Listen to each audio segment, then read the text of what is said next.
Hello दोस्तों, this is नयन पांचाल और आज के इस वीडियो में हम बात करने वाले हैं टाइप्स ऑफ कार्बन एटम के बारे में।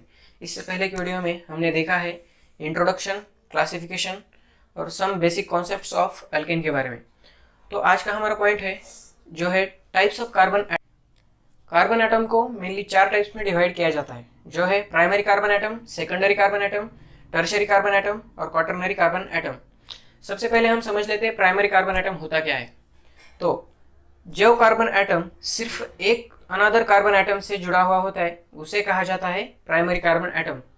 इसको डिफाइन किया जाता है the carbon atom which is attached to the another only one carbon atom is called as primary carbon atom. हम इसको एग्जाम्पल से समझ। तो चलिए देखते हैं इसके एग्जाम्पल्स।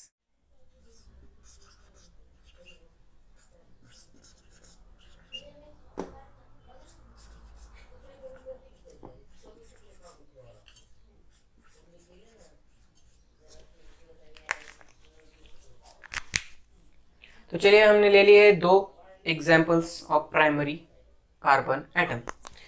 तो हमारा सबसे पहला जो पॉइंट है वो है जो कार्बन एटम सिर्फ अनदर वन कार्बन एटम से जुड़ा हुआ होता है उसे कहा जाता है प्राइमरी कार्बन एटम। तो चलिए सबसे पहले देख लेते हैं ये कार्बन एटम जो कि पहला है वो सिर्फ अनदर एक कार्बन एटम से जुड़ा हुआ है और दूसरा कार्बन एटम भी सिर्फ एक से ही जुड़ा हुआ है। तो यहाँ पर दोनों भी प्राइमरी कार्बन एटम्स है। हम एक अनदर एग्जांपल ले लेते हैं जो है ये। इसमें दोनों साइड के कार्बन एटम्स एक एक ही कार्बन एटम से जुड़े हुए हैं। अब ये जो है ये हमारी अगली टाइप है जो है secondary carbon atom. I hope आप लोगों को ये समझ में आ गया होगा। तो चलिए बढ़ते हैं अपने अगले कॉन्सेप्ट की ओर जो है secondary carbon atom. Secondary carbon atom, the carbon atom which is attached to the another 2 carbon atom are called as secondary carbon atom। जो carbon atom another 2 carbon atom से जुड़ा हुआ होता है उसे कहा जाता है सेकेंडरी कार्बन एटम। मतलब इसको हम एग्जाम्पल से समझ लेते हैं। हम सबसे पहले लेते हैं ब्यूटेन को।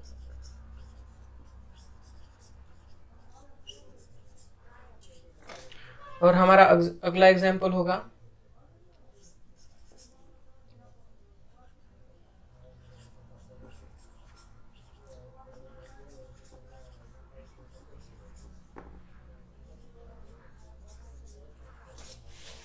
पेंटेन। तो यहाँ पर दोनों साइड के कार्बन एटम जो है ये और ये सिर्फ एक कार्बन एटम से जुड़े हैं, इसीलिए इसे कहा जाता है प्राइमरी कार्बन एटम। अब बात आती है सेकेंडरी कार्बन एटम, क्योंकि ये 2 कार्बन एटम से जुड़े हुए होते हैं। तो चलिए देख लेते हैं कौन से जुड़े हुए हैं 2 कार्बन एटम के साथ। ये जो दूसरा कार्बन एटम है वो अनदर 2 कार्बन एटम से जुड़ा हुआ है, इसीलिए इसे कहा जाता है सेकेंडरी कार्बन एटम। अब एक अनदर कार्बन एटम भी है जो है दूसरे 2 कार्बन एटम से जुड़ा हुआ, तो इसे भी कहा जाता है secondary carbon atom. Same example pentane में भी है, क्योंकि इसके दोनों साइड के कार्बन एटम्स जो कि सिर्फ एक कार्बन एटम से जुड़े हैं, इसलिए इसे कहा जाता है प्राइमरी कार्बन एटम। अब यहाँ पर 3 सेकेंडरी कार्बन एटम है, क्योंकि ये अनदर 2 कार्बन एटम से जुड़े हुए हैं। हमारा अगला पॉइंट है tertiary carbon atom. The carbon atom which is attached to the another 3 carbon atoms are called as tertiary carbon atom. मतलब जो कार्बन एटम अनदर 3 कार्बन एटम से जुड़ा हुआ होता है उसे कहा जाता है टर्शियरी कार्बन एटम। हम इसे एग्जाम्पल से समझ लेते हैं। हमने यहाँ पर एक एग्जाम्पल लिया है, तो चलिए समझते हैं इस एग्जाम्पल से टर्शियरी कार्बन एटम को।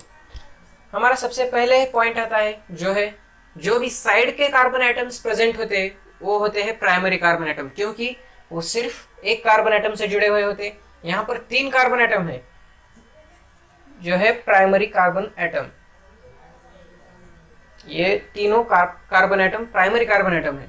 हमारे यहाँ सेकेंडरी कार्बन एटम भी है जो है 3rd पोजीशन, और ये हमारा 3rd है जो कि है टर्शियरी कार्बन एटम,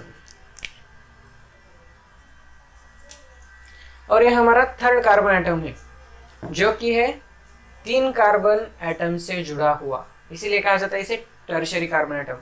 1, 2 और 3 कार्बन एटम से जुड़ा है, इसीलिए इसे कहा जाता है टर्शियरी कार्बन एटम। अब यहाँ पर भी ये तीनों प्राइमरी कार्बन एटम है और ये कार्बन एटम जो बीच का कार्बन एटम है वो 3 कार्बन एटम से जुड़ा है, इसीलिए इसे टर्शियरी कार्बन एटम कहा जाता है। तो चलिए बढ़ते हैं अपने अगले कॉन्सेप्ट की ओर, जो है क्वाटरनरी कार्बन एटम। हम सबसे पहले समझ लेते हैं कि क्वाटरनरी कार्बन एटम होती क्या है। जो कार्बन एटम अनदर 4 कार्बन एटम से जुड़ा हुआ होता है उसे कहा जाता है क्वाटरनरी कार्बन एटम। क्वाटरनरी का मतलब होता है 4 कार्बन एटम से जुड़ा है, इसलिए इसे कहा जाता है क्वाटरनरी कार्बन एटम। तो चलिए इसकी डेफिनेशन को देख लेते हैं। The carbon atom which is attached to the another 4 carbon atom are called as quaternary carbon atom. मतलब कि जो कार्बन एटम अनदर 4 कार्बन एटम से जुड़ा है, इसलिए इसे कहा जाता है क्वाटरनरी कार्बन एटम। तो बढ़ते हैं इसके एग्जाम्पल्स की तरफ और समझते हैं इस क्वाटरनरी कार्बन एटम को। तो हमने ले लिए कुछ एग्जाम्पल्स। यहाँ पर जो कार्बन एटम अनदर 4 कार्बन एटम से जुड़ा हुआ होता है उसे कहा जाता है क्वाटरनरी कार्बन एटम। तो यहाँ पर जो सेकंड कार्बन है ये वो है क्वाटरनरी कार्बन एटम, क्योंकि ये अनदर 4 कार्बन एटम से जुड़ा हुआ है। तो यहाँ पर अनदर 4 कार्बन जो है वो प्राइमरी है और एक कार्बन एटम जो सेकेंडरी है, क्योंकि ये अनदर 2 कार्बन एटम से जुड़ा हुआ है। यहाँ पर भी सिर्फ ये बीच का कार्बन एटम क्वाटरनरी है, क्योंकि ये 4 अनदर कार्बन एटम से जुड़ा हुआ है। तो यहाँ पर ये अनदर 4 कार्बन एटम्स जो कि प्राइमरी कार्बन एटम्स है। तो अब हम एक ऐसा एग्जांपल लेते हैं जो कि सभी का कॉम्बिनेशन है, जहां पर कि हम हर एक कार्बन एटम को एक्सप्लेन करेंगे। तो चलिए उस एग्जांपल की तरफ बढ़ते हैं। तो चलिए बढ़ते हैं अपने एग्जांपल की तरफ। यहाँ पर हमने इस एग्जांपल को रैंडमली लिया है, जिसमें हम सभी टाइप्स ऑफ कार्बन एटम को कवर करेंगे। तो चलिए समझते हैं। The carbon atom which is attached to the only 1 carbon atom उसे कहा जाता है प्राइमरी कार्बन एटम। मतलब कि जो कार्बन एटम सिर्फ एक कार्बन एटम से जुड़ा हुआ है इसे कहा जाता है प्राइमरी कार्बन एटम। तो ये है प्राइमरी कार्बन एटम। यहाँ पर और 4 कार्बन एटम्स है इसके अलावा, जो है सिर्फ एक कार्बन एटम से जुड़े हुए। यहाँ पर एक सेकेंडरी कार्बन एटम के भी एग्जांपल्स है, जो है ये यहाँ पर 2 कार्बन एटम से जुड़ा है, इसीलिए इसे कहा जाता है सेकेंडरी कार्बन एटम। अब यहाँ पर ये दूसरा कार्बन एक और कार्बन एटम है जो है 2 अनदर कार्बन एटम से जुड़ा हुआ, तो इसे भी कहा जाता है सेकेंडरी कार्बन एटम। अब बात आती है टर्शियरी कार्बन एटम की। यहाँ पर 3 कार्बन एटम